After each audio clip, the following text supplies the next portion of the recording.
Siapa yang nyangka, ketika dunia sedang panik soal krisis pangan, Indonesia justru bikin gebrakan yang bikin tetangga kaget, bahkan sampai diperhatikan oleh negara adidaya. Bukan cuma karena panen yang melimpah, tapi karena kecepatannya dalam meningkatkan produksi beras dalam waktu yang relatif singkat. Dan yang bikin berita ini makin sahih adalah sumbernya. USDA, Departemen Pertanian Amerika Serikat. Laporan resmi mereka menyebut bahwa Indonesia jadi negara dengan pertumbuhan produksi beras tercepat di Asia Tenggara pada tahun 2025.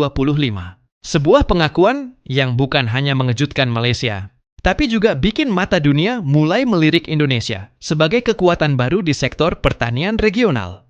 Semuanya berawal dari tekanan global yang mengguncang sektor pangan. Perang antara Rusia dan Ukraina bikin distribusi pupuk kacau. India membatasi ekspor beras, dan perubahan iklim memperpendek musim tanam. Negara-negara penghasil beras besar seperti Vietnam dan Thailand mulai membatasi stok ke luar negeri. Dunia menghadapi kondisi yang tidak main-main. Harga pangan melonjak, negara importir menjerit, dan sistem distribusi global mulai goyah. Di saat banyak negara masih sibuk mencari solusi jangka pendek, Indonesia justru sudah bergerak sejak jauh-jauh hari. Pemerintah Indonesia, lewat pendekatan yang cukup berani, mulai mendorong transformasi besar-besaran di sektor pertanian sejak pandemi COVID-19. Program Food Estate bukan cuma jadi wacana, tapi mulai kelihatan hasilnya.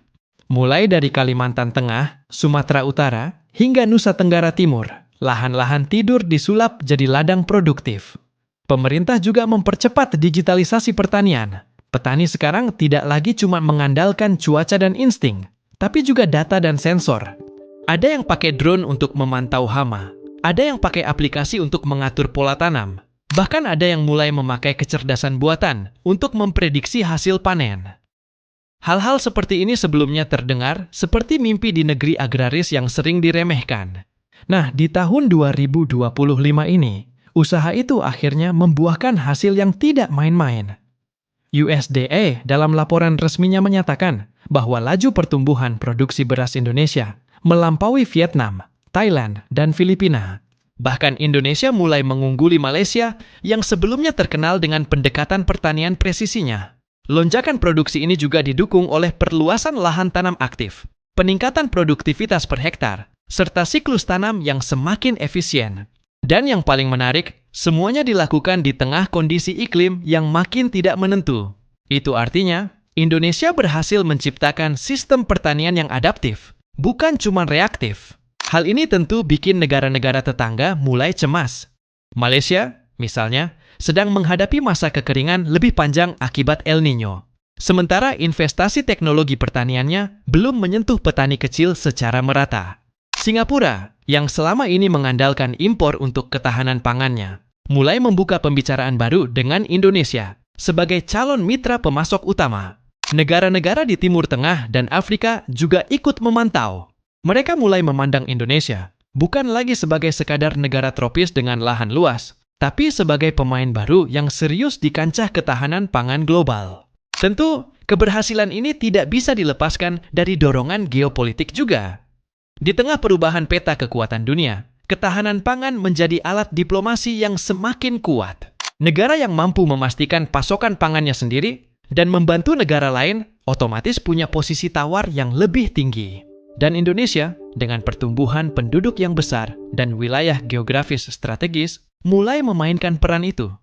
Kita tidak cuma bicara soal ketahanan, tapi juga soal pengaruh. Dari sisi ekonomi, dampaknya terasa langsung. Dengan produksi beras yang meningkat, tekanan terhadap impor menurun drastis.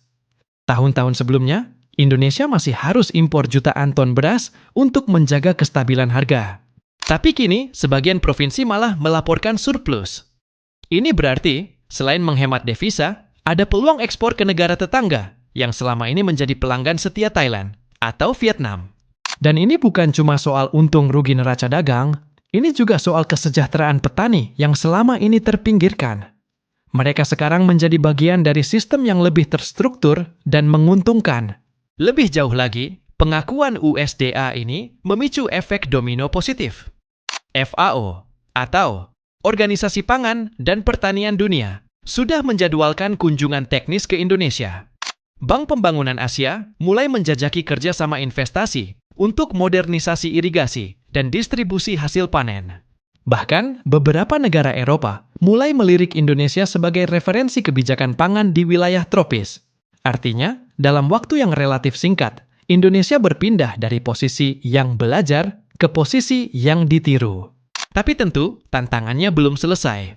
Perubahan iklim global masih menjadi ancaman nyata. Siklus hujan makin tak terduga, serangan hama makin kuat, dan harga pupuk masih rentan terhadap konflik geopolitik. Indonesia masih punya pekerjaan rumah besar. Memastikan keberhasilan ini bukan cuma puncak sesaat, tapi menjadi pondasi jangka panjang. Artinya, investasi harus dilanjutkan. Infrastruktur pasca panen, sistem penyimpanan modern, dan perlindungan harga untuk petani kecil harus menjadi fokus utama ke depan. Kolaborasi juga menjadi kata kunci. Pemerintah, swasta, akademisi, dan komunitas petani harus duduk bersama dan menjaga kesinambungan. Jangan sampai prestasi ini cuma menjadi tajuk utama musiman tanpa dampak berkelanjutan. Kalau bisa dijaga, Indonesia bukan cuma pelopor pertumbuhan tercepat, tapi juga bisa menjadi eksportir beras utama di kawasan dalam 3 hingga 5 tahun ke depan. Dan itu akan mengubah peta pangan Asia Tenggara secara drastis. Kalau kita jujur, ini adalah momen langka. Di dunia yang makin tidak pasti, Indonesia justru menunjukkan arah. Ketika banyak negara masih sibuk bertahan, kita justru bergerak maju. Bukan karena kita lebih hebat, tapi karena kita lebih siap, lebih gesit, dan lebih berani ambil risiko. Ketika USDA menyebut Indonesia sebagai pelopor produksi beras tercepat, itu bukan sekadar bentuk apresiasi internasional. Ini adalah pengakuan sekaligus tantangan. Dunia mulai melirik, mengamati apakah pencapaian ini bisa bertahan, bahkan berkembang. Ini bukan hanya soal produksi semata, tapi soal konsistensi, ketahanan, dan komitmen untuk terus melangkah maju. Apakah Indonesia siap menjadi contoh bagi negara lain? Apakah kita mampu mempertahankan prestasi ini di tengah tantangan global? Semua pertanyaan itu akan dijawab oleh tindakan dan pilihan kita ke depan. Jika kamu merasa bangga menjadi bagian dari negeri yang bisa bangkit dan menorehkan sejarah baru, inilah saatnya untuk menyebarkan kisah ini lebih luas. Cerita tentang kebangkitan sektor pertanian bukan hanya milik petani atau pemerintah, tapi milik kita semua.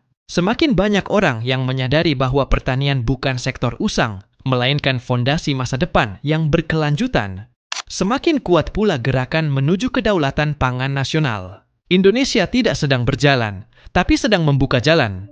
Menjadi contoh bagaimana sebuah bangsa bisa bangkit lewat kekuatan akar rumputnya. Terus ikuti info terbaru seputar strategi pangan nasional dan peran Indonesia di panggung global. Dan jangan lupa, dukung petani lokal. Karena mereka adalah garda terdepan masa depan negeri ini.